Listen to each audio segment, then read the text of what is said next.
Nochistlán, Zacatecas, a Los Ángeles, California, crónica de una familia transnacional de 3 generaciones.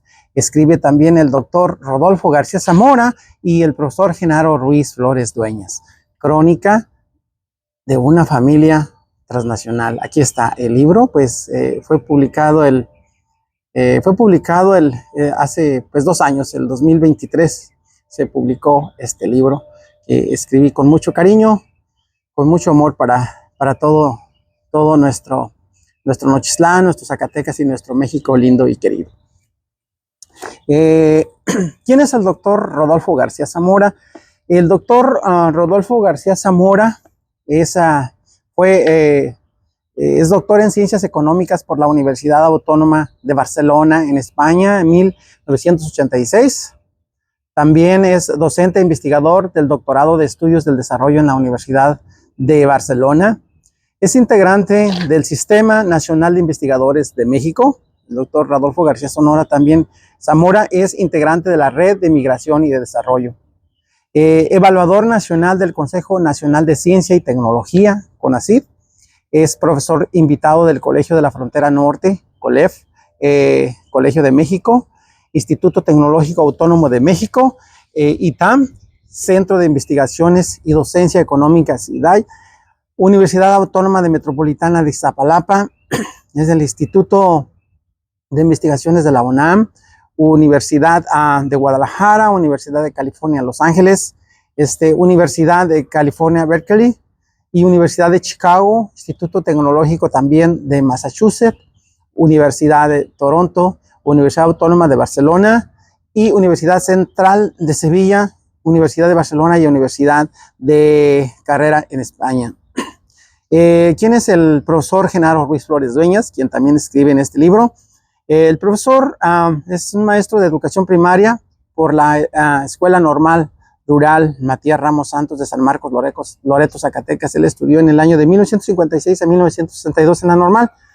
Es licenciado de Matemáticas por la Escuela Normal Superior de la Nueva Galicia en 1968-1974.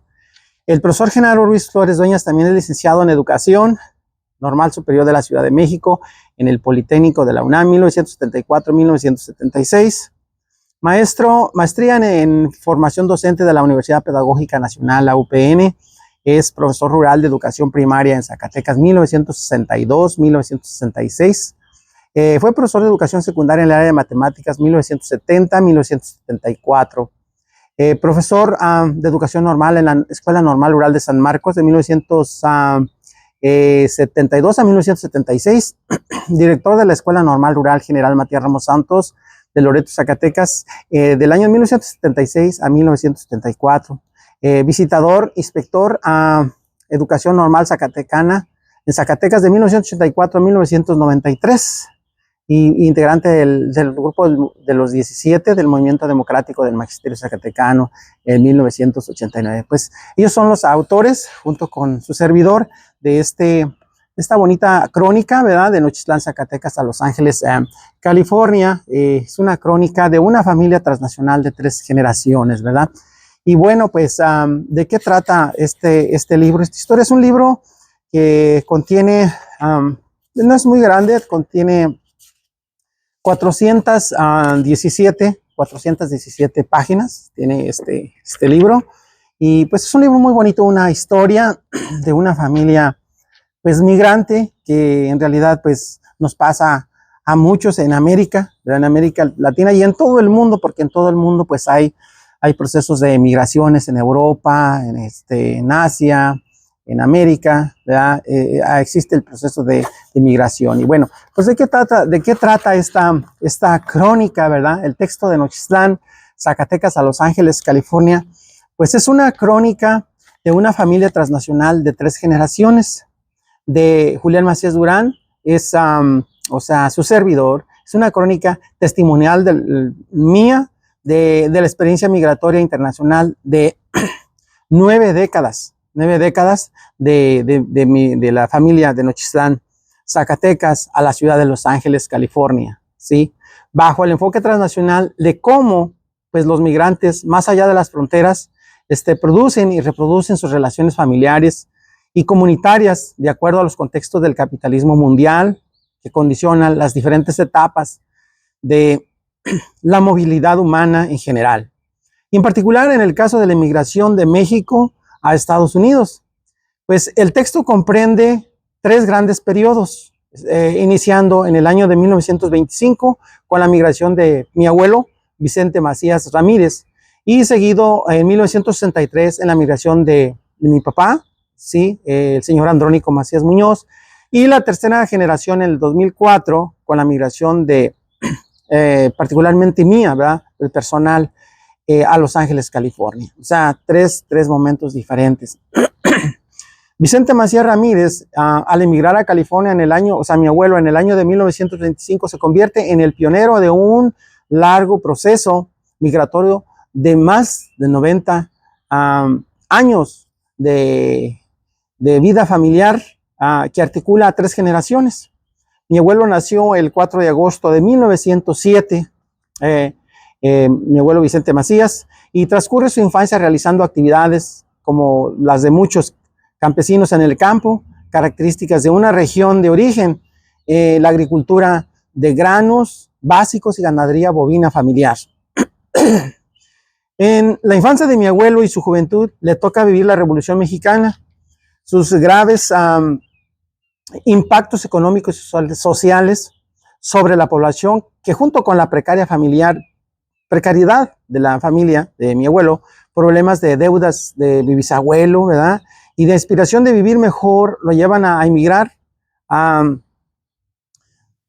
los Estados Unidos en el año de 1925 a 1930. Posteriormente participa en el programa Bracero de 1944 a 1945 en Cleveland, Ohio.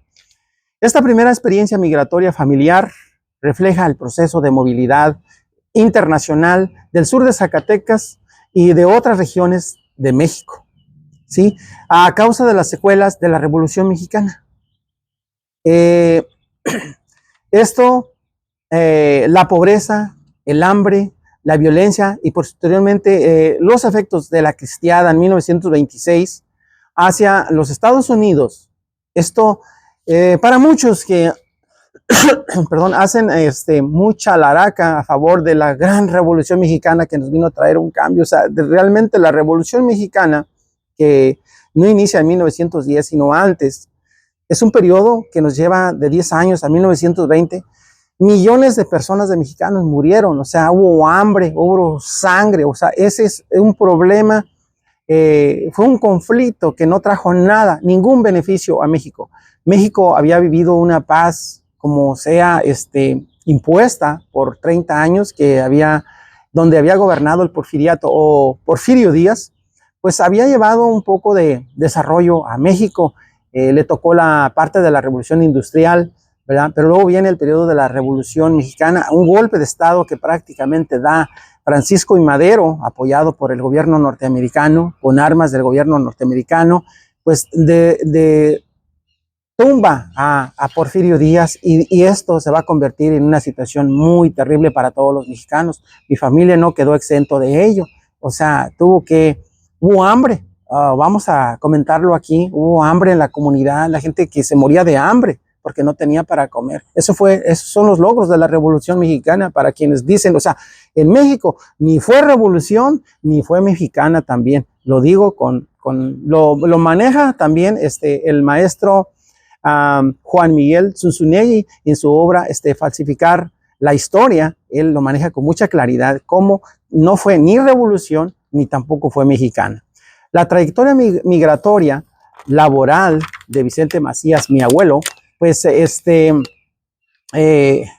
Ramírez fue construyendo redes sociales en ese país, o sea, en el país aquí de Estados Unidos, desde su llegada. Él llegó a un lugar aquí al centro de Los Ángeles, que es muy famoso, muy popular, que le conocemos como la Placita Olvera de Los Ángeles, y durante su experiencia en los trabajos en el ferrocarril, colocando rieles, durmientes, el mantenimiento y limpieza, van a significar generalmente, generacionalmente, lo que según yo representa poner los rieles para la construcción de una familia transnacional de 3 generaciones de Nochistlán, Zacatecas. Esta experiencia migratoria aparta múltiples lecciones a los descendientes de mi abuelo Vicente Macías. En principio, ante los graves problemas económicos, como lo mencionaba yo, económicos y sociales de Zacatecas y de México, como lo comenté, la migración internacional representa una alternativa para resolver parte de ellos y poder vivir mejor junto con la familia. Inicialmente México y posteriormente en Estados Unidos, para ellos son fundamentales la voluntad, el esfuerzo, el sacrificio y la responsabilidad de superación para salir adelante. El aprender inglés, la formación y capacitación técnica fueron centrales en la superación laboral del primer migrante internacional de la familia Macías. Los espacios simbólicos y comunitarios como la Plaza Olvera, aquí en el centro de Los Ángeles, como lo comentaba, la iglesia y el centro de trabajo, son centrales en la construcción de redes sociales transnacionales, todavía hasta la fecha, ¿verdad? Junto con el contacto permanente con las comunidades de origen, de acuerdo a los medios de comunicación de cada época y la migración de los propios paisanos, ¿verdad? El resultado de la experiencia migratoria de Vicente Macías, luego de un lustro en que tiene que regresar a México a causa de la crisis económica de 1929, porque todo el tiempo ha habido crisis aquí en Estados Unidos, el capitalismo, en aquella época pues no se estaba exento de ello. Es positivo porque le permitió resolver la deuda familiar de que encontrar un trabajo ferroviario que lo obligó a aprender inglés, nuevas técnicas laborales, la organización, puntualidad y responsabilidad como requisitos para el avance de la empresa ferroviaria. El tener un buen trabajo fijo, ¿sí? Eso con una remuneración importante frente a la precariedad laboral y el salario de Zacatecas permitió ayudar que esto como se llama oficial o académicamente, remesas internacionales, comenzaran a fluir a sus padres, posteriormente a su familia, ayudando incluso a otras familias. Mi abuelo ayudó a otras familias a la emigración por ejemplo, a la emigración de su hermano, mi tío José. El aprendizaje familiar es que el norte, la migración internacional y las remesas pueden ser una alternativa frente a la pobreza, de marginación, falta de trabajo y de alternativas para vivir bien en las comunidades de origen. Este aprendizaje se convertirá en un motor de los migrantes o de las migraciones futuras de la segunda generación de la familia Macías. El pionero Vicente Macías Ramírez puso los rieles durmientes para la construcción de esa familia transnacional de Nochistlán, Zacatecas. La segunda generación de la movilidad internacional, la familia Macías, la representa Andrónico Macías Muñoz, mi padre, que migra durante el programa Bracero. Mi papá viene en el año de 1963 y posteriormente en 1985, que respondía a una situación específica de la Segunda Guerra Mundial, en que Estados Unidos requería anualmente de 500,000 de migrantes temporales en el año de 1942 a 1964 para enfrentar los requerimientos laborales fundamentales en la agricultura y el ferrocarril en todo el país. En 1986, Andrónico Macías, mi padre, vuelve a emigrar a Estados Unidos con la ayuda de un coyote comunitario y en 1990 logra su residencia legal gracias a los efectos del IRCA de 1986 y en 1998 logra arreglar situación migratoria de 2 de sus hijos menores de 18 años, porque quienes éramos mayores de edad, pues ya no entrábamos en el programa. El programa Bracero aquí en Estados Unidos generó múltiples impactos positivos para más de 5 millones de mexicanos que participaron durante el tiempo que estuvo en funcionamiento. Ha sido el único programa intergubernamental de trabajadores migrantes temporales con obligaciones concretas de ambos países, de México y Estados Unidos, con obligaciones y derechos claros para los migrantes, con la oportunidad de la migración legal temporal, tener el empleo poder enviar remesas y realizar un ahorro. Además, aporta un doble conocimiento de sus participantes respecto a la forma específica de trabajar en la economía más importante del mundo, la de Estados Unidos, y conocer las instituciones y la cultura de los Estados Unidos, que posteriormente facilita que miles de mexicanos emigren a Estados Unidos ante la persistencia de los problemas de atraso, de pobreza y la falta de empleo en México. Se ratifica el aprendizaje previo. El norte, la migración y las remesas pueden ser una forma de resolver algunos de los problemas centrales de las familias migrantes, como la falta de empleo, ausencia de mecanismos para vivir mejor y construir un futuro familiar.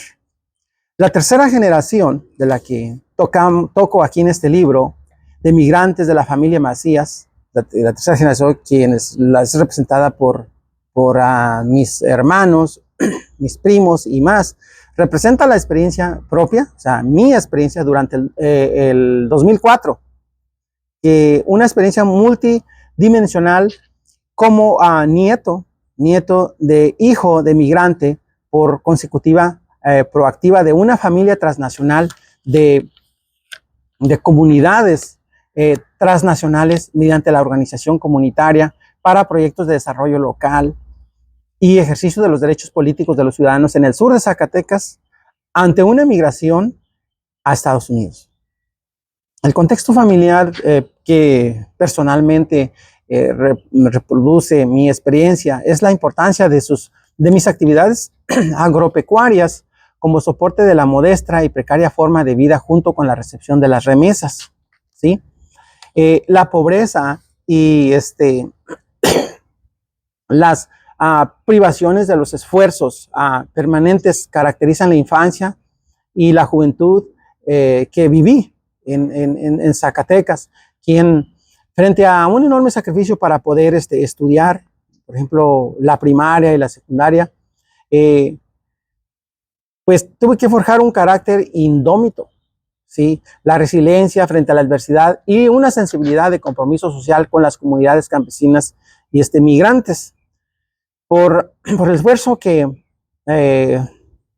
logré, pues, convertirme humildemente en profesor de educación primaria, egresado de la Escuela Normal Rural de San Marcos, en Loreto, Zacatecas también. Posteriormente me especialicé como profesor de matemáticas en la Escuela Normal Superior de Ciudad Madero, Tamaulipas, y ahí después obtuve una maestría en Economía Regional en la Universidad Autónoma de Zacatecas y la especialidad en Desarrollo Comunitario en la Universidad de Santa Cruz en California. Fue parte de los estudios. Durante esta experiencia, pues más bien la dura experiencia de privaciones, pobreza y enormes esfuerzos para estudiar, pues les comento que la lucha por aprovechar lo mejor la educación y la capacitación técnica social, no solo para superar pues esa dura etapa de mi niñez y de la juventud, sino en especial para ayudar inicialmente a la gente pobre de las comunidades rurales y posteriormente a las comunidades de origen y de destino de los migrantes. Esta experiencia, o sea, la participación social y la política que me tocó participar en el movimiento democrático del Magisterio Zacatecano, por ejemplo, a partir de 1990 y en la democratización de la Asociación Ganadera de Nochistlán, Zacatecas, en la creación de la Fundación para el Desarrollo del Sur de Zacatecas en el año 2000, con el objetivo de promover proyectos de desarrollo local con un enfoque transnacional. Bueno, esto pues habla de la importancia que este libro, ¿sí?, señala cómo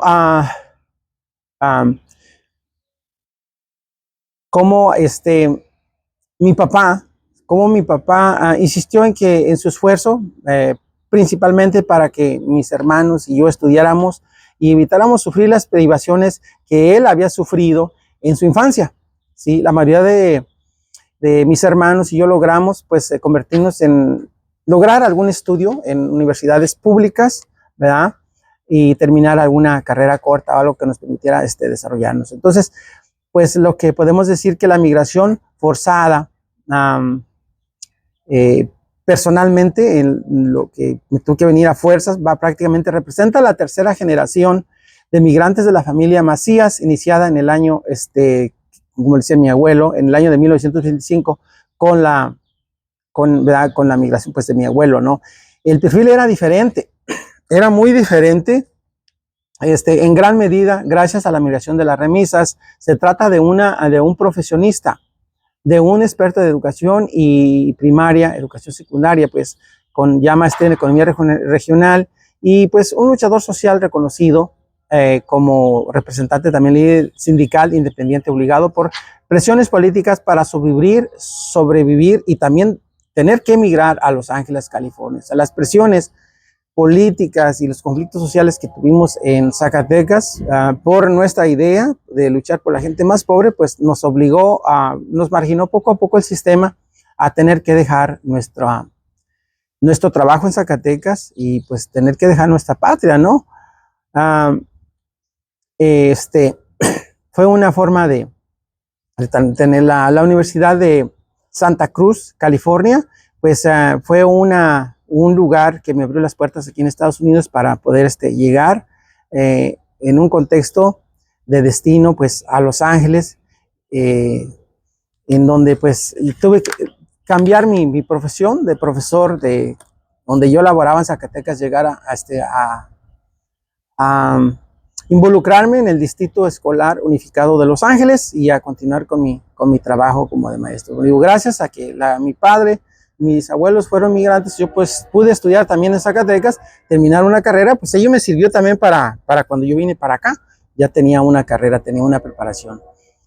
Entonces, ese es parte de lo que menciona aquí el libro Hay muchas cosas interesantes aquí que voy a compartirles algunas de ellas. Por ejemplo, contiene varios capítulos. En la primera parte habla de mi abuelo Vicente Macías como un pionero de la familia transnacional.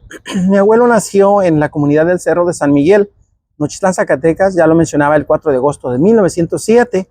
Sus padres fueron Miguel Macías, de 35 años, y Andrea Ramírez, de 30 años, en la fecha de registro de mi abuelo, en el 29 de agosto de 1907. Sus abuelos paternos fueron Dionisio Macías y Melana Hernández. Se tiene datos también de su bisabuelo paterno, Cesario Macías, quien tenía nacionalidad española, ¿verdad? Sus abuelos maternos fueron Gregorio Ramírez y Secundina Muñoz. Pues, también hemos mencionado en otras historias cómo nuestra historia, pues hablamos español, ¿verdad? Nosotros heredamos el origen de España, lo mejor de España, y heredamos también el origen indígena de América. Somos una generación mestiza, ¿verdad? Y pues lo decimos con orgullo.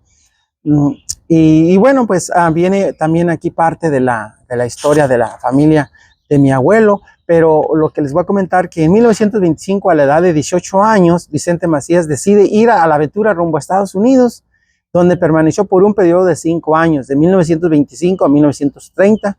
Mi abuelo trabajó en el ferrocarril, instalando pues los rieles para la construcción de una familia transnacional, ¿verdad? Así es. En 1934, pues él se roba a mi abuela y se casa, y pues ya tiene, mi abuelo tuvo sus hijos, varios hijos, y bueno, pues integró su familia, ¿verdad? En el año de 1944, regresa nuevamente a Estados Unidos como bracero por un periodo corto de un año, en 1944 a 1945, a la ciudad de Cleveland, Ohio, ¿sí? Y bueno, es parte también de la primera generación de mi abuelo. Lo interesante, ¿qué fue lo que pasó en la salida de la comunidad, la frontera y llegada a Los Ángeles? Hablarles un poquito de la historia de esta primera generación. ¿Cómo fue que mi abuelo se vino? Pues vamos a echar un vistazo a lo que constitucionalmente ocurría del otro lado de la frontera, visualizando un poco la línea del tiempo, ¿sí? Buscando un sueño de una vida mejor. En 1924, el Congreso de Estados Unidos aprueba la ley de inmigración, restringe la inmigración según el país de origen, ¿sí? En 1941, Estados Unidos entra a la Segunda Guerra Mundial. En 1942, la Orden Ejecutiva de Estados Unidos crea el programa Bracero, basado en un acuerdo diplomático entre Estados Unidos y México. La historia y condiciones económicas del estado de Zacatecas, ¿cómo estaba en aquella época? Bueno, pues actualmente, bueno, en este entonces, cuando escribí esto, sería el 2023, el estado de Zacatecas contaba con 1.622.138 habitantes, ¿sí? 831.000, fíjense bien, 80 mujeres y 791.058 eran hombres. Esto fue en el 2020, son datos. Y bueno, pues hablamos de de la historia económica de Zacatecas, también muy importante, y pueden ustedes consultarlo. Este libro está en la Biblioteca Municipal de Nochistlán, Zacatecas. Allí pueden encontrar esta historia, es muy significativa, hay mucha información que podemos consultar.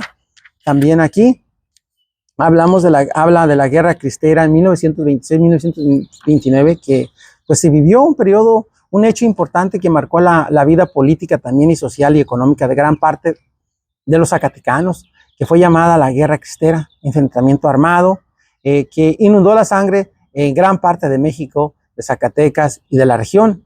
En esta contienda lucharon los que se conocieron como cristeros contra las políticas de intolerancia religiosa promulgadas por el gobierno de Plutarco Elías Calles. Y bueno, pues aquí hablamos también porque pues, a mi familia le tocó esta parte de la cristiada, ¿verdad? También cómo estaban las características económicas de la región, sociales de Zacatecas, cómo se vivía y cuáles fueron las causas que provocaron no la migración de mi abuelo, sino también la migración de muchísima más gente, ¿verdad? Decía, ya había dos consecuencias, dos causas, pues, los problemas económicos de Zacatecas, pero también estaban los problemas de Estados Unidos frente a la Segunda Guerra Mundial, donde pues necesitaban la mano de obra, pues también porque muchos soldados pues se iban a la guerra y no había quien produjera, quien trabajara en el campo en Estados Unidos, ¿sí? Entonces, las condiciones económicas también de Nochistlán, cómo estaba la situación en ese entonces, del rancho allí, del Cerro de San Miguel, también pues obligó a que esas condiciones, la gente se saliera de sus comunidades, de sus ranchos, ¿verdad? La salida de la comunidad y el día que cruzó la frontera mi abuelo. Este es un dato muy importante. Antes de que Vicente Macías Ramírez emigrara, un familiar de él, o sea, veamos aquí, cómo es que se contactaban para, digamos, pues pensar en venir a los Estados Unidos. Entonces, antes un familiar de él ya lo había hecho. Le decían su tío Lorenzo Pitacoche, así le decían Lorenzo Pitacoche, era un músico, cantaba y pues como cantaba le decían Pitacoche. Es un pájaro que grita mucho. Un pitacoche en mi tierra es un pájaro que grita mucho. Este es el primo hermano de su mamá, era primo hermano de su mamá, de mi abuelo, Andrea Ramírez, y él había migrado a Phoenix, Arizona, donde permaneció 2 años trabajando en la música. Sí, digo, él era músico, entonces trabajaba en música. Dentro de la familia, tío Lorenzo apuntó el camino por donde más tarde mi abuelo Vicente Macías iniciara con la instalación de los primeros rieles para la construcción de una familia transnacional. Cuando él emigró en 1885, pagó 1 centavo, fíjese, la residencia, en ese entonces se compraba la residencia. Hoy, en este periodo en el que estamos ahorita, esta transición, en estos cambios que está viviendo, pues no solo Estados Unidos, sino el mundo, hoy en día, fíjense, una residencia en aquel entonces costaba, él pagó 1885, pagó 1 centavo la residencia, se compraba la residencia, pues no era un permiso, llegaba a la residencia en la frontera de Ciudad Juárez para pasar a Estados Unidos. El tío Lorenzo era músico, en su grupo musical era el que cantaba, por eso le decían Lorenzo Pitacoche. Históricamente, dentro de la familia y de la comunidad, fue la primera persona en emigrar a Estados Unidos. Fíjense bien, una residencia. Hoy estoy escuchando, bueno, ahora no es una residencia, pero en esta actualidad les están dando a las personas que quieran venir para acá, les están dando un permiso por 2 años, te cuesta creo que 14 o 15 mil dólares. Está el permiso, pero vienes legalmente a trabajar si tú quieres. Una Gold ciudadanía, la ciudadanía de Estados Unidos, puedes comprar la ciudadanía. Hoy la ciudadanía de Estados Unidos te cuesta $5 millones. Si tú tienes $5 millones, pues puedes hacerte ciudadano americano.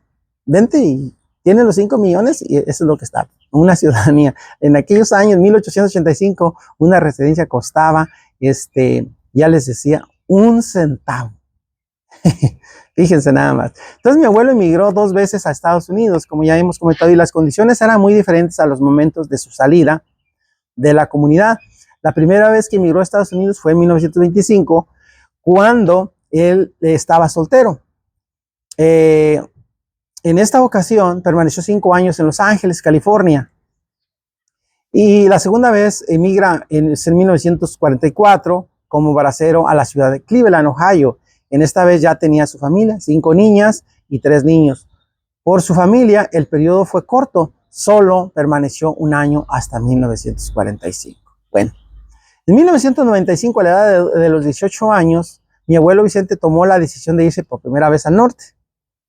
Era el tiempo de secas, cuando la vida en el campo resultaba ser más difícil. El frijol y el maíz de cosecha comenzaban a terminarse. Era el tiempo cuando hay muchas necesidades. Incluso el agua escaseaba mucho ahí en el rancho. Él es originario del Cerro San Miguel en Chistán. No hay agua. Bueno, en esa época no había agua, no hay ojos de agua. Y es una zona, una región alta, pues no había agua en las secas. Todo era más difícil en el tiempo de secas y tal vez, quizás, eso fue otro de los motivos que motivaron a salir de la comunidad para ir al norte a buscar una vida mejor. Sin tener ni una familia con quien llegar al destino que dentro de sus sueños y metas estaba, Los Ángeles, California, la única ilusión, fuerza, sería que encontraría una vida mejor. Me voy para el norte y así, en una madrugada de mayo de 1925, toma el camino real que conduciría a la ciudad de Aguascalientes, atravesando cerros por el camino que usualmente recorría su padre y él cuando iban a vender huevo y carne a aquella ciudad de Aguascalientes. Un camino que tomaba 2 días a pie para llegar amaneciendo a Aguascalientes. Ahí tomaría el ferrocarril que llevaría hasta la frontera de Ciudad Juárez. Esto lo tomaba aproximadamente 2 días en aquel tiempo para llegar a Ciudad Juárez. Y ya casi al amanecer, una vez subió al tren, la salida fue a las 3 de la mañana. Fueron 2 noches y 2 días. Durante el viaje, cuando el tren llegaba a los pueblos de paso, él hacía paradas donde conseguía comida y agua. A la segunda noche, como a las 4 de la mañana, llega a Ciudad Juárez. Ahí esperó el amanecer para caminar a la línea donde trataría de pasar a Estados Unidos. A las 9 de la mañana, y había que prepararse para cruzar la frontera. Había una oficina donde se tenía que pasar para sacar permiso para ir a Estados Unidos. La frontera era alambre de petrero y no había restricciones difíciles, como ahora los hay, ni muchos requisitos para pasar. Estaban las oficinas a un costado del alambre, donde había que pasar para arreglar el permiso para cruzar al otro lado. Ahí se pagaba por la residencia. Fíjese bien, ya mi abuelo, su tío pagó 1 centavo, pero mi abuelo pagó $15 costaba una residencia y compraba la residencia, ¿sí? Entonces, $15 era un trámite muy sencillo, automáticamente se les daba la residencia haciendo ese pago. $15 costaba una residencia. Fíjense bien, estamos hablando de 1925, ¿sí? Ya al otro lado de la frontera había que caminar poquito para llegar a una pequeña terminal de autobuses donde se corría para varias direcciones. Ahí tomó un autobús que llevaría a la ciudad de Los Ángeles, ¿sí? La salida estaba para otro día a las 7 de la mañana y allí pasó la noche fuera a esperar al amanecer y a la hora de la salida del autobús a Los Ángeles. El camino ya no fue largo como el de Aguascalientes a Ciudad Juárez. Le tomó ese día y parte de otra noche para su llegada a su destino a Los Ángeles. La preocupación seguía, no conocía y no tenía ni un familiar o amigo con quien llegar, ni un lugar exacto donde iría a trabajar. La segunda salida de la comunidad fue en 1944. Decide nuevamente emigrar a Estados Unidos, ahora con calidad de bracero. Ya no estaba soltero, era responsable de una familia de 8 hijos pequeños. La preocupación era diferente respecto a aquella primera vez. Ahora la nostalgia, el sentimiento de separarse de su familia, con hijos pequeños le traía una preocupación mayor y no el camino a recorrer. En esta vez tenía conocimiento del camino a seguir rumbo a la frontera. Ahora tomó el tren de Guadalajara a Mexicali para cruzar la frontera por Tijuana, un viaje de 2 noches y un día y parte de la noche de otro día para llegar a Mexicali. En esta ocasión ya contaba con su seguro social y su tarjeta de identificación americana que había dado la primera vez que trabajó en Estados Unidos para pasar sin menor problema. Sin embargo, tuvo que arreglar su contrato porque en esta vez venía de bracero hacia los Estados Unidos y había que contratarse. Se contrató en Mexicali y de allí se llevó el contratista junto con un grupo de trabajadores hasta la ciudad de Cleveland, Ohio. El salario que se le pagó fue de unos $50 la hora en este contrato. Fíjense bien, en 1944 cuánto se pagaba. Y su trabajo fue nuevamente en los ferrocarriles. La llegada a Los Ángeles, también hay que hablar aquí. El viaje de la frontera lo realizó en autobús al que lo dejó en orilla del lado de la ciudad. Ahí esperó hasta el amanecer, sin nada a conocer. Se fue camino a la dirección del centro de la ciudad y posteriormente buscó un lugar donde estar y buscar comida. Esto fue que encontró, fue la Placita Olvera donde les comentaba. Fue la primera vez, 1925, donde permaneció por algunos días. En este lugar podía comer, había comida y agua que la misma gente le ofrecía. Aquí, por más pobreza y dificultades que hubiera, por lo menos había comida, ¿sí? En este lugar conoce a otro amigo mexicano que había llegado en las mismas condiciones que él. Entonces, los dos se sentían más seguros y de alguna manera protegidos, ya que los dos se apoyaban, ¿verdad? Al mismo tiempo, se movían para donde estaban las oficinas de enganchadores de trabajo y muy cerca de allí se buscaba empleo. Por ello, fueron inmediatamente contratados para trabajar en el ferrocarril. Entonces, ¿cómo estaba? También manejo un poco la historia, cómo estaba en 1920 Los Ángeles. Ya contaba con la población más numerosa, fíjense, en el año de 1920 de mexicanos, después de la Ciudad de México, en el año de 1920. O sea, todo el tiempo ha habido mucha gente. Es la segunda ciudad de mexicanos más grande, después de la Ciudad de México, más grande en el mundo, ¿verdad? Este lugar se convirtió también en un polo de inmigración, en una ciudad de cambios y tensiones culturales. La ciudad había sido predominantemente mexicana hasta los años 1880, y allí en la década de 1920, de los ferrocarriles, la unión con México y otras partes de Estados Unidos, los mexicanos recién inmigrados se sentaban en el centro mexicano de Los Ángeles, conocido como Sonora Town. Y bueno, en la Placita Olvera, un centro donde pues era como el contacto para encontrarse con más gente, ¿verdad? Y bueno, pues lo que es muy interesante toda la historia aquí de la primera generación de mi abuelo, cómo encontró trabajo, cómo fue su trabajo, cuáles fueron las redes sociales en Los Ángeles, ¿verdad? ¿Qué es lo que había en esa época? Pues recuerden, no había pues teléfonos, no había el internet, no había pues muchas cosas. Lo que funcionaba era la construcción de redes sociales transnacionales con la familia y la comunidad de origen. Era pues a través de personas, era la forma como se mandaba una carta, se mandaba dinero, porque no había todavía los sistemas de comunicación desarrollados como se tienen ahora. Las remesas, por ejemplo, las remesas familiares en el sistema de balanzas de pago familiares era una forma de transferencia de recursos de las personas residentes en el extranjero que enviaban a sus familias en sus países de origen y que suministraban de forma gratuita. Esta variable es parte de los bienes y servicios y activos financieros que se transferían sin contrapartida, como los alimentos, las medicinas que se suministraban gratuitamente en la zona devastadas por los fenómenos naturales, ¿verdad? De allí la importancia de esta variable en la balanza de pagos y en el sistema de cuentas nacionales del país compilador, ¿verdad? Entonces, era muy importante. También traían las redes sociales, que era a través de personas, cómo se mandaban las remesas. Era muy, muy importante, pues, esto. Luego tenemos viene aquí con muchos detalles también, cómo fue la segunda migración de mi papá. Él también pues nació en el Cerro de San Miguel, Nochistán, Zacatecas, el 11 de noviembre de 1940. Sus padres pues fueron mi abuelo Vicente Macías Ramírez y Tranquilina Muñoz Sigala. Tuvo 5 hermanas y 2 hermanos, ¿verdad?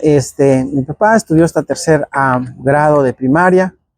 Y bueno, pues mi papá participó en el programa Bracero en el año de 1963 a 1965, cuando tenía 23 años de edad. Voy a comentarles un poquito cómo era el programa Bracero, ¿verdad? Primeramente hay que tener en cuenta que el programa Bracero fue un acuerdo bilateral firmado entre México y Estados Unidos con el fin de encontrar mano de obra mexicana para trabajar temporalmente en el país. Se inauguró el 4 de agosto de 1942 y tuvo un desarrollo casi ininterrumpido hasta 1964, ¿verdad? Durante estos 22 años contó con una amplia difusión en la sociedad mexicana y se firmaron un total de 4.646.199 contratos. ¿Sí? Alrededor de 2 millones de trabajadores se contrataron, pero muchos de ellos lo hicieron 2 o más veces. O sea, se contrataban 2 o más veces, ¿verdad? Esto tomando en cuenta tanto el programa agrícola de 1942 a 1964 como el ferroviario, que solo estuvo en función desde 1943 hasta 1949, con el objetivo de contratar trabajadores mexicanos para la construcción y el mantenimiento de vías en Estados Unidos. Entonces esto define pues cómo fue el acuerdo del programa Bracero, pero no era fácil involucrarte del programa Bracero. Voy a comentarles un poco la experiencia, ¿verdad? Cómo es que eran las contrataciones. Por ejemplo, no era fácil. Por ejemplo, sobre las contrataciones, en 1963, siendo presidente municipal de Nochistán, Zacatecas, el señor José Solís, se promovía en el municipio de voz en voz el programa Bracero. El señor presidente municipal coordinó de alguna manera la conformación de un grupo de jóvenes que quisieran trabajar en Estados Unidos.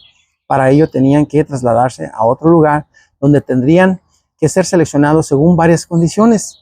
No era allí luego. La primera era que fueran fuertes y estuvieran sanos para trabajar en campos de la agricultura. El señor presidente municipal los apoyó también con el autobús que los conduciría hasta el estado de Sonora. Eran donde se hacían las pruebas, donde tenían que ser seleccionados. Un autobús recordaba a mi padre, incómodo y con asientos de fierro, pero al final fue de gran apoyo.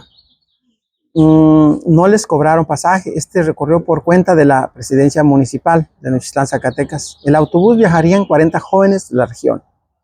Y ya en Sonora el proceso de selección era muy complicado. Allí permanecieron varios días en condiciones muy difíciles. Fíjense ustedes, incluso durmiendo en la calle y a veces sin comer, ¿sí? Con solo eso que a veces otras personas les compartían de una comida o lo que les daban a algunas familias cercanas al lugar. Aunque también había gente muy molesta, decía mi padre, por todos los grupos de raza que ahí estaban durmiendo en la calle o cerca de sus casas. Entonces, imagínense, eso sucedió hasta que los tomaban para llevarlos a las pizcas de algodón a diversos lugares de Sonora, y eran los tenían que someter a prueba. Encontrar un lugar donde pasar la noche era quizá lo más difícil. Como no contaban con mucho dinero, tenían que acostarse en el suelo y a dormir ahí. Los que traían más se daban el lujo de rentar un petate o una tienda cercana a $1.50 por noche, ¿verdad? Exponiéndose a las inclemencias de un clima extremo como el empalme, frío en unas épocas y muy caluroso en otras. Situación que, sumada a la mala alimentación que llevaban por esos días, provocaba enfermedades y hasta muertes. O sea, no fue sencillo. Mientras eran llamados, a los aspirantes debían arreglárselas para encontrar un lugar donde estar, donde comer y donde dormir. No era nada fácil. Primero tenían que trabajar en los campos de Sonora varias semanas, incluso meses, en las pizcas de algodón. En el caso de mi papá, lo mandaron a Hermosillo durante 2 semanas. La tarea que le pusieron como condición para que lo que tenía que piscar mi papá fueron 2,000 kilos de algodón. Imagínense lo que pesa el algodón. Entonces, esa fue la tarea que le pusieron a mi papá. Tenía que piscar 2,000 kilos de algodón. Una vez que logró la pizca de 2,000, porque lo hizo, de algodón, ya había pasado la primera prueba que le acreditaba para pasarlo a la oficina de contrataciones que estaban en Empalme, Sonora. Quienes no traían de sus lugares de origen la carta de recomendación, necesitaba para contratarse también, podían conseguirla trabajando en alguna de la valle agrícola de un patrón que tuviera contacto con la construcción, más bien con la contratación, y proporcionara el documento. Mi papá trabajó en Hermosillo, donde le pidieron 2 toneladas. Ahí trabajó 3 semanas con el agricultor, cumplió el compromiso, fue transportado por este último hasta Empalme en carros de carga. ¿Sí? Los algodoneros de Sonora aprendieron a aprovechar a los trabajadores que querían cruzar Estados Unidos, pues aludiendo a la falta de brazos para levantar las cosechas, el gobierno dispuso que los aspirantes a trabajar en zonas tendrían prioridad en el contrato para los Estados Unidos. ¿Sí? Para obtener este pase, los trabajadores tenían que cumplir una tarifa fija, piscar 2,000 kilogramos de algodón en un plazo de 30 o 45 o 60 días, con lo cual obtenían la oportunidad de trabajar en el citado país. Fue el caso de mi papá, Andrónico Macías Muñoz, quien ganó su carta laborando en Hermosillo. Lo ingrato del asunto es que bastantes ocasiones a los agricultores sonorenses no les pagaban y los aspirantes a braceros se conformaban con recibir la constancia que habían, imagínense, laborado en los campos de acá, de este lado.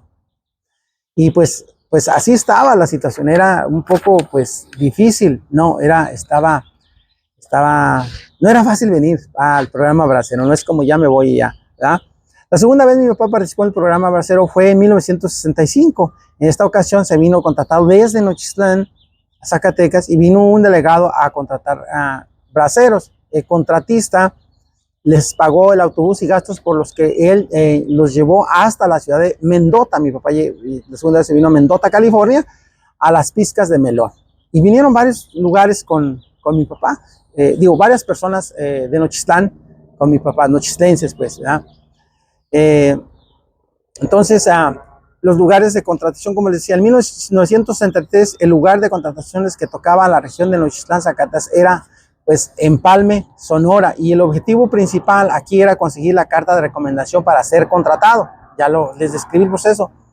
Entonces, ya no voy a hacerles la historia de aquí, de cómo era, pero aquí viene en el libro toda la historia de eso que pasó. Quizás no importe mucho, pero es interesante qué es lo que estamos viviendo, porque hoy en día Estados Unidos está en un proceso en un cambio, estamos viviendo una revolución, aunque la narrativa, los medios de comunicación, televisión y todo, que pertenecen al globalismo, que está muriendo en la actualidad, pues están dando un tipo de información que no corresponde a la realidad que hoy estamos viviendo, no solo Estados Unidos, sino todo el mundo. Estamos en un proceso de desglobalización. La globalización económica que permaneció desde 1970 y tantos hasta la fecha, más o menos 50 años, ¿verdad? O 30 años de globalización económica, pues hoy está viviendo una transformación. Entonces las condiciones para un migrante son muy diferentes ahora, ¿sí? Entonces esto fue lo que mi papá como segunda generación le tocó. Los logros de bracero fue trabajar, pues él trabajador agrícola, era un agente de desarrollo, aunque no necesariamente un experto en cualquier tipo, pero la familia, el migrante se convertía en un símbolo de la modernidad, ¿sí? Y de la modernidad que se buscaba entonces. En la época de mi padre, un hombre emprendedor, proveedor, productivo, valiente, respetable, que regresaba a su pueblo con el valor añadido de su conocimiento de Estados Unidos y las técnicas agrícolas modernas. La contratación de los braceros durante los años de la Segunda Guerra Mundial fue considerada un gesto patriótico y noble. De hecho, el bracero fue el soldado del surco aquí en Estados Unidos, les digo, porque estaba reemplazando. No había, los jóvenes se iban a a la guerra y no había quien trabajara en el campo. En los campos de Estados Unidos, entonces el mexicano, el bracero, pues le tocó hacer este trabajo, y es que Estados Unidos ganó la guerra, Segunda Guerra Mundial, que lo convirtió en entonces, por eso estoy haciendo este libro, La Condición, se convirtió en entonces en definir todo lo que permaneció, las instituciones, el establecimiento y las características que estamos viendo hoy. Los cambios vienen desde la Segunda Guerra Mundial. La Segunda Guerra Mundial, Estados Unidos surgió como la potencia única en el mundo, ¿sí? Estaba dominando el mundo, entonces nos acostumbramos a vivir de esa manera. Hoy se estamos volviendo y se fue a un modelo globalizador, ¿sí?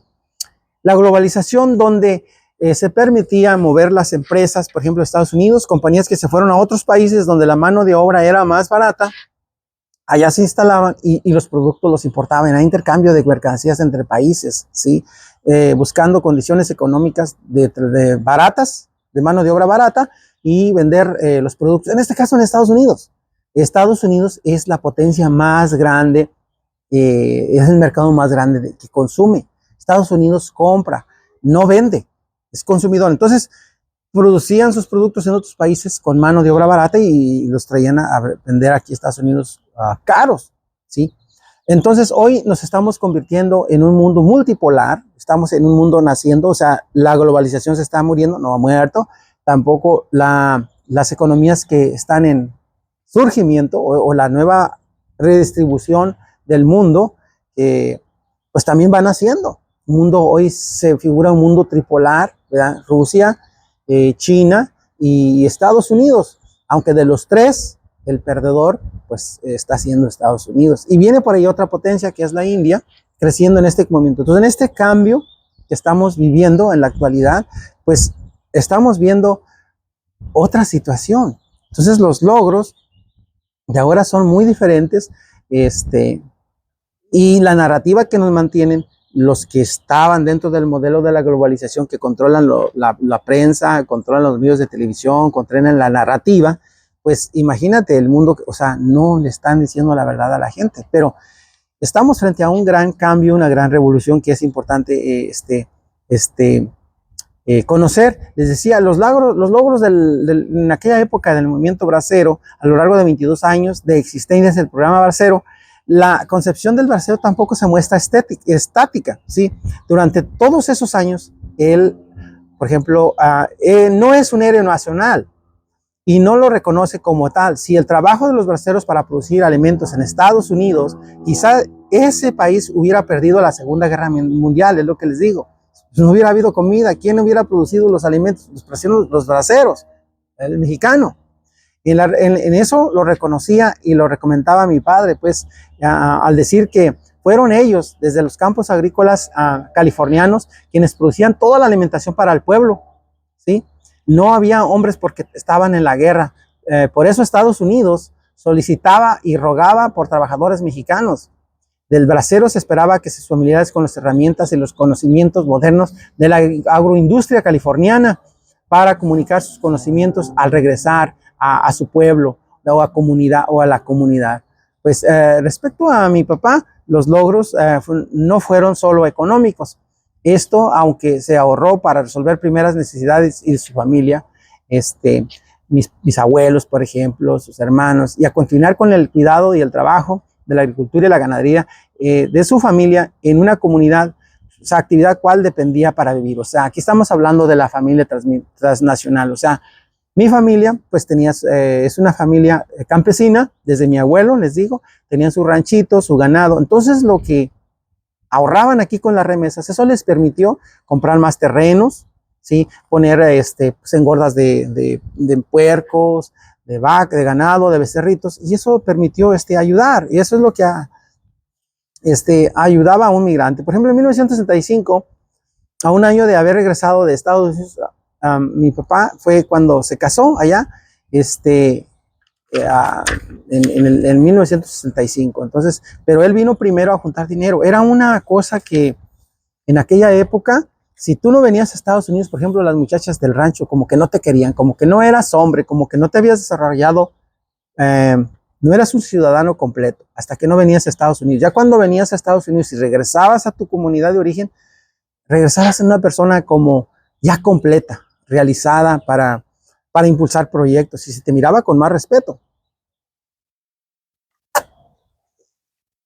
Había un gran respeto por un migrante en esa época, toda la época de mi abuelo, la primera generación, la época de mi padre, y bueno, pues y ya en la tercera generación que me corresponde a mí, ya no es lo mismo. Las condiciones sociales y de percepción de la migración es muy diferente, les digo, porque hoy nos enfrentamos a una situación también muy difícil en Estados Unidos. Es un cambio que está viviendo el país, les digo, muchos lo ven de una manera, por mucha gente que no comprende, que no tiene idea y que está enajenada de su mente, pues cree que llegó, hablan, o sea, ven el mundo de dos perspectivas, de izquierda o de derecha, o los ven nomás, te haces a un solo lado y no logras penetrar y entender la situación que se está viviendo. Pero Estados Unidos, por muchos años, pues fue una élite la que realmente estaba mandando aquí, un gobierno, un estado profundo que mandaba y pues comprometió nuestros recursos, comprometió al pueblo norteamericano en una situación muy difícil. Esta administración actual acaban de cancelar la que es la USAID, una organización que sacaba millones de dólares de Estados Unidos, de nuestros impuestos, para apoyar organizaciones en toda América y en todo el mundo, partidos políticos, medios de comunicación, para organizar golpes de Estado blandos en contra de gobiernos que no iban de acuerdo a la élite mundial, o a los... el doctor Alfredo Felipe habla de los 4 jinetes de la globalización económica, como son la banca Rothschild, la BlackRock, George Soros y Bloomberg. Y pues hay otros por ahí, pero esos son los principales que manejan las finanzas mundiales. Y pues ahí están, tienen control en Europa. Esas mismas élites que son enemigas del presidente Donald Trump, son enemigas también del presidente de Rusia, Putin, y de Xi Jinping, presidente de China. Entonces, esas 3 fuerzas enemigas de estos 3 presidentes hace que estos 3 presidentes estén aliados. Estamos viendo un tipo de alianza para, y es lo que está tratando ahorita Estados Unidos, deshacerse de esos grupos que manejaban el dinero del pueblo y lo utilizaban, les digo yo, para organizar golpes blandos en distintas partes del mundo. Lo hicieron en Rusia, por ejemplo, en el año de 1911 a 1900, no, del 2011 al 2013, trataron de organizar un golpe blando allá. ¿Cómo se metieron? Con la comunidad, enajenan a la gente, con una narrativa completamente enajenante. Hay un libro de George Orwell que se llama 1984, si gustan lo pueden leer. En ese libro habla cómo existen 3 superestados en el mundo, 3 superestados, ¿verdad? Los define, pero en el libro te habla de cómo te cambian la narrativa. O sea, la libertad es la esclavitud. O sea, a la libertad le llaman, a la esclavitud le llaman libertad.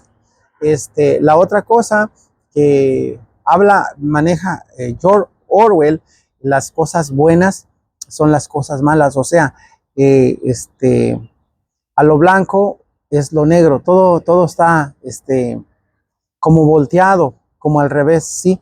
Les digo, la esclavitud es libertad. Luego son 3 cosas principales que maneja ahí en el libro George Orwell. Se me va un poco la idea, pero es una narrativa en la que te enajenan. En los 3 estados hay esa enajenación porque hay un estado profundo que se dedica a eso, que tiene los intereses económicos, ¿verdad?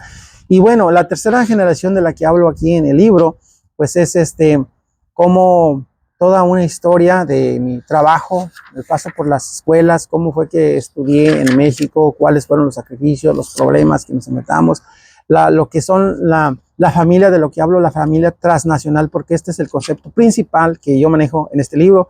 Según, por ejemplo, Pablo Pascal, el auge de los nuevos flujos migratorios internacionales se caracteriza por la configuración de redes sociales Es así como actividades y patrones que vinculan la sociedad de origen con la receptora en un mismo campo social. Esto es, la vida de los migrantes actuales trasciende de fronteras nacionales e integra una misma experiencia en un nuevo espacio, el transnacional. ¿Sí?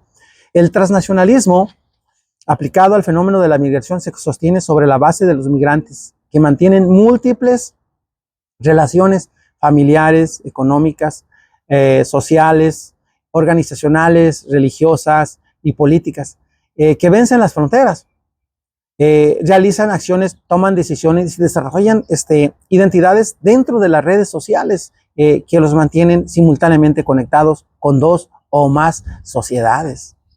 Ciertos autores impulsan por este concepto, denominan migrantes a los migrantes de estos tiempos, que producen un campo social en el que se fundan el país de origen y el país de receptor, ¿sí?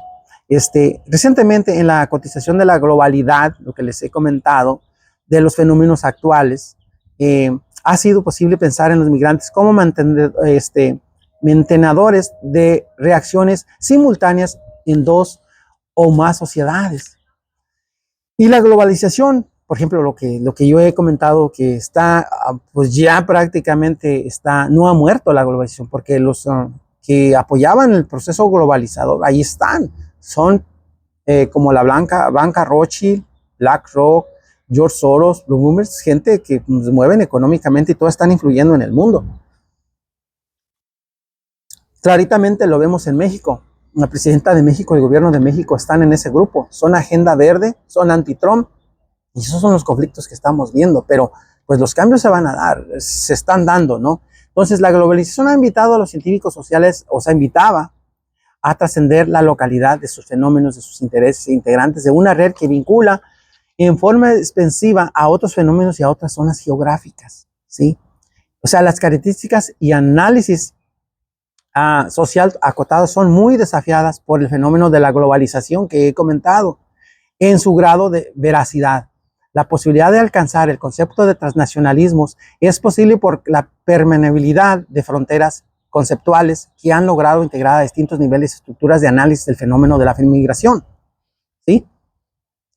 Portes percibe el concepto de comunidades transnacionales como la creación de comunidades en la respuesta al proceso de globalización, ¿sí? Que se conforman más allá de las fronteras políticas de los países, conformando un grupo que no está ni aquí ni allá, sino en ambos lados a la vez.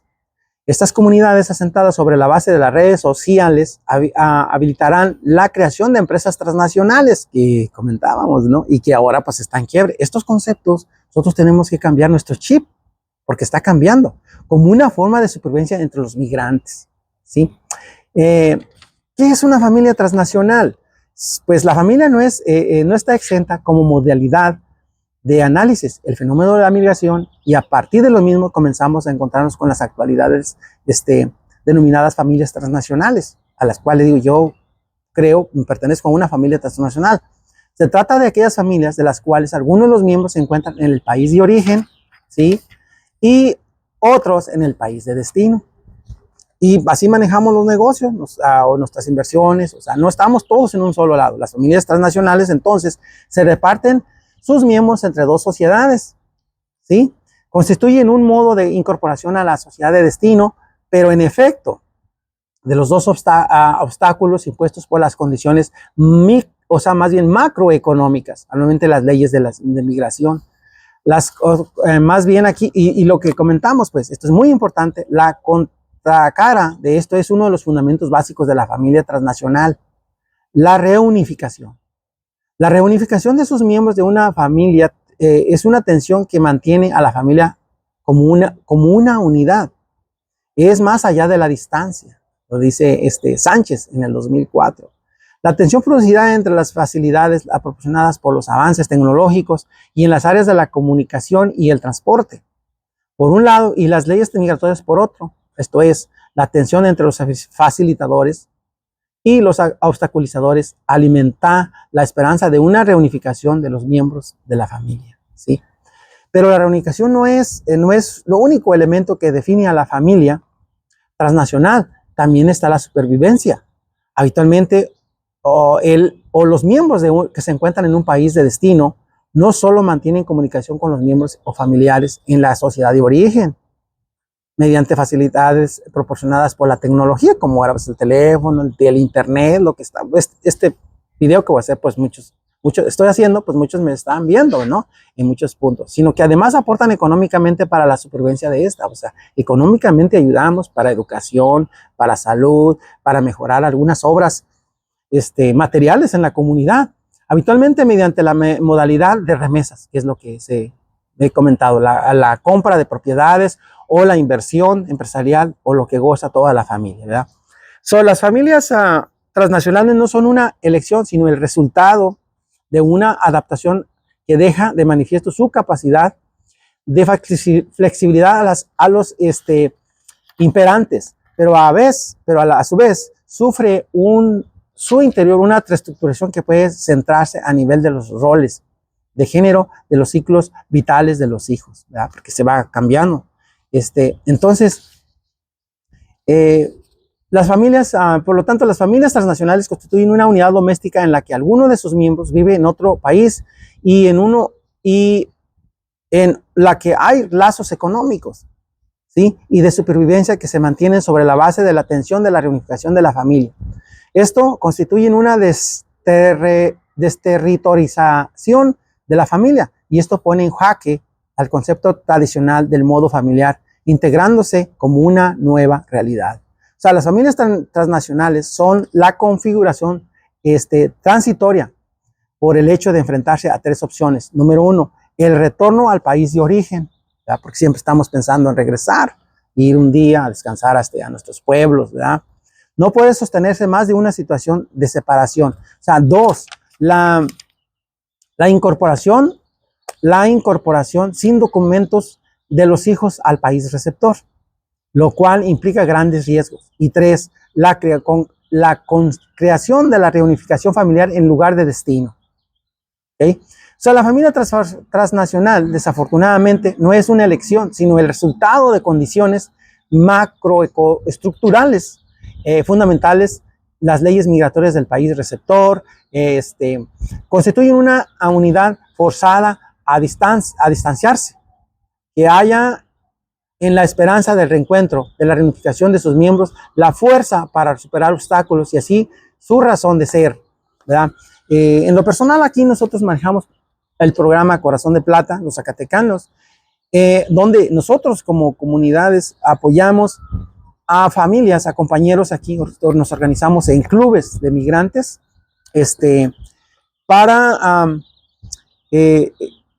hay una ayuda de visas humanitarias para familias migrantes que no tienen documentos, que son ilegales, tienen muchos años sin ver a sus padres,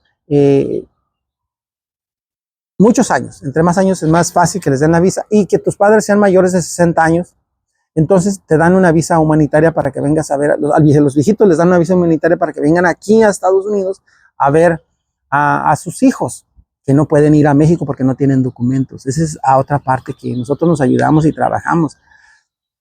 Entonces, pues esa es parte de lo que le digo, ya trabajamos aquí en el libro, en la escritura, la experiencia de como tercera generación, ¿sí?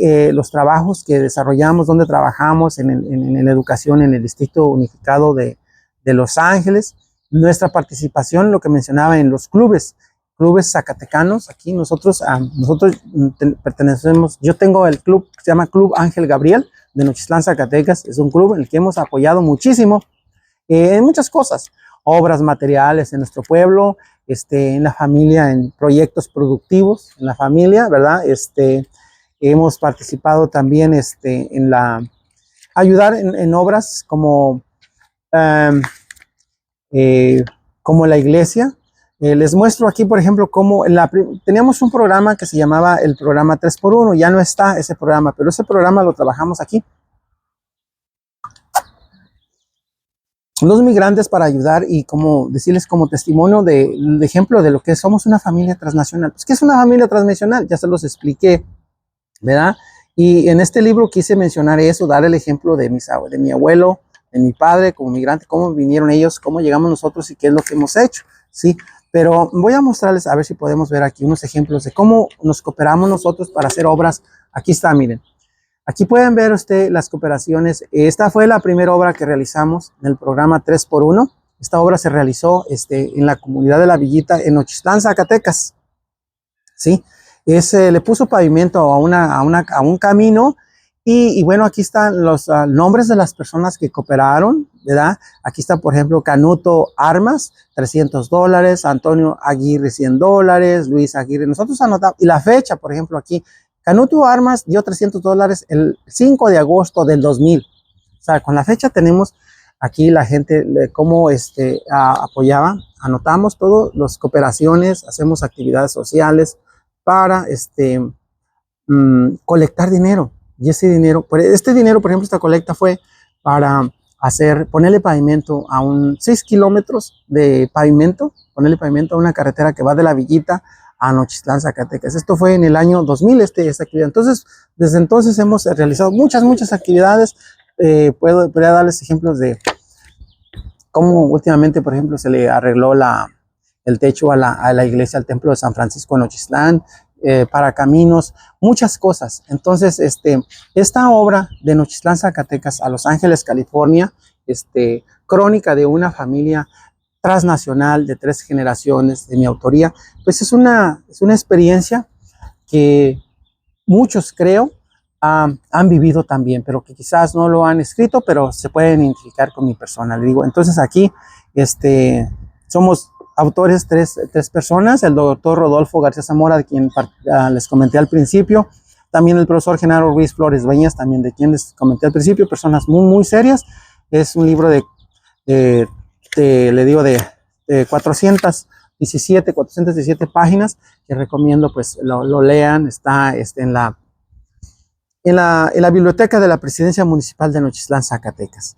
Con mucho cariño, con mucho amor para mis paisanos nochistlenses, zacatecanos y mexicanos, y que bueno, pues ahora en este momento que nos encontramos, que soy ya personalmente la 3ª generación, pues no sé, comentarles también que esto hoy, pues no lo alcanzo a escribir en el libro, pero hoy la historia está cambiando cada segundo. Estamos en el reinicio del orden global en este momento, es muy importante, ¿sí?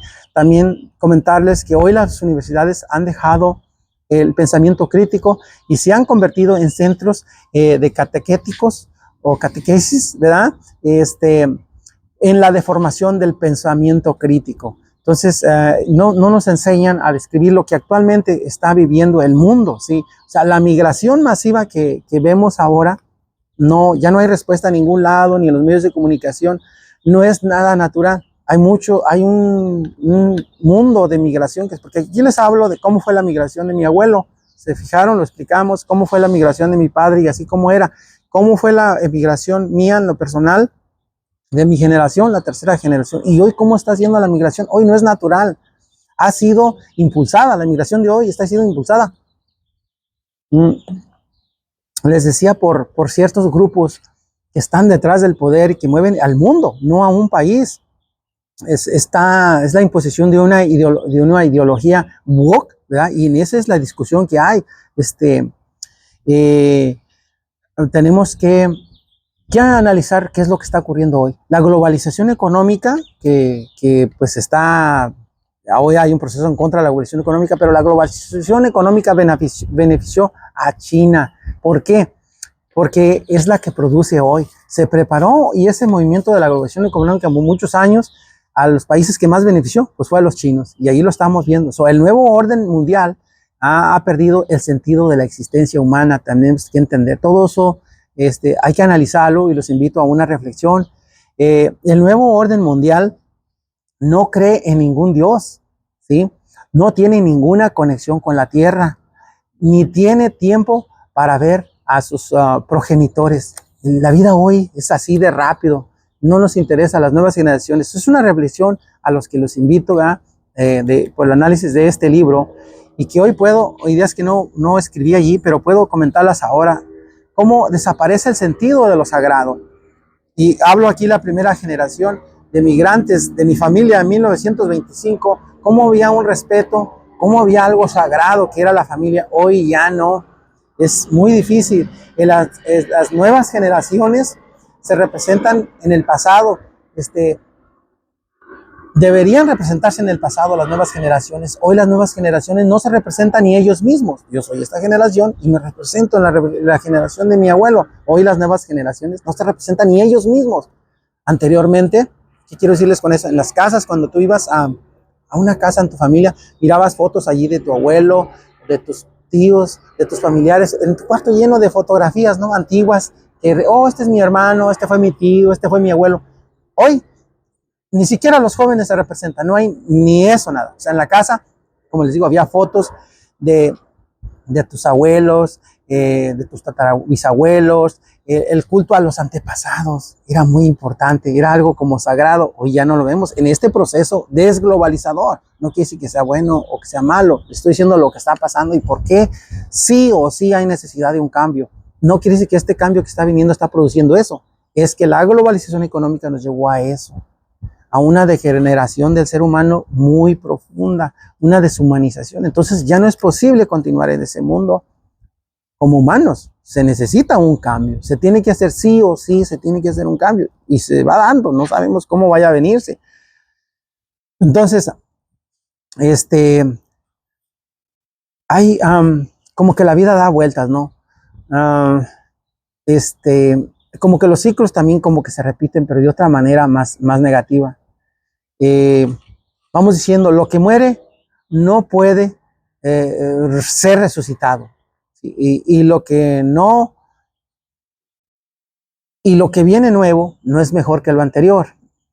Como quisiera decirles así, o sea, lo que muere no puede ser resucitado. Y lo que viene no, también como que no sabe mejor que lo anterior, ¿verdad?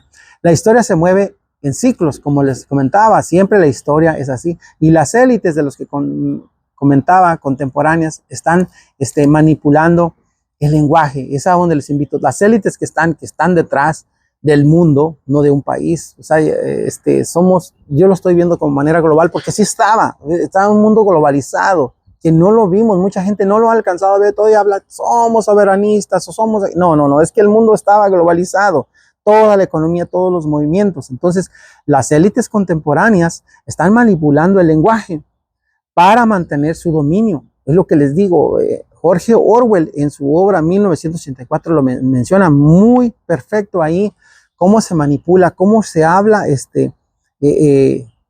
como le decía, como la libertad, como la esclavitud es la libertad, como la ignorancia, a la ignorancia le llaman fortaleza. Y así está el mundo, nos han cambiado la narrativa para mantenernos enajenados o tontos, para no decirlo en otras palabras, ¿sí? Con el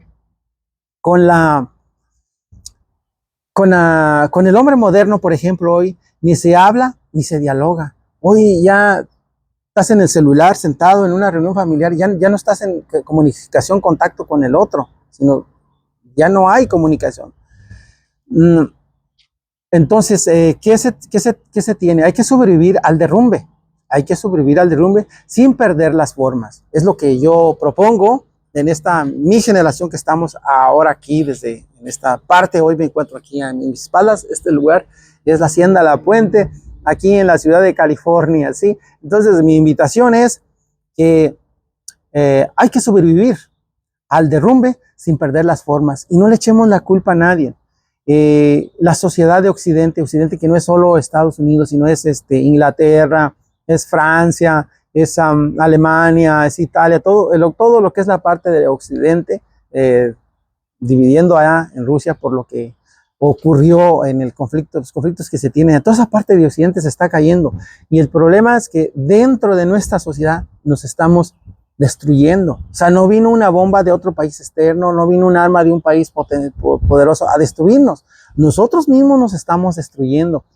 Y como les digo, las élites contemporáneas mantienen una narrativa enajenante a nuestra sociedad para que tú no alcances a percibir eso y siempre tengas que buscar a un culpable. El caso de México, siempre estamos buscando un culpable, siempre estamos llorando que estamos pobres porque nos conquistaron, no estamos pobres porque nos derrotaron, porque la dictadura, que porque eso, siempre nos estamos quejando de todo. Entonces, esa narrativa nos la han impuesto con toda la intención para que tú nunca te puedas liberar y nunca te puedas levantar, porque siempre estás culpando a otro de tu desgracia. Siempre vas a echarle la culpa a otro.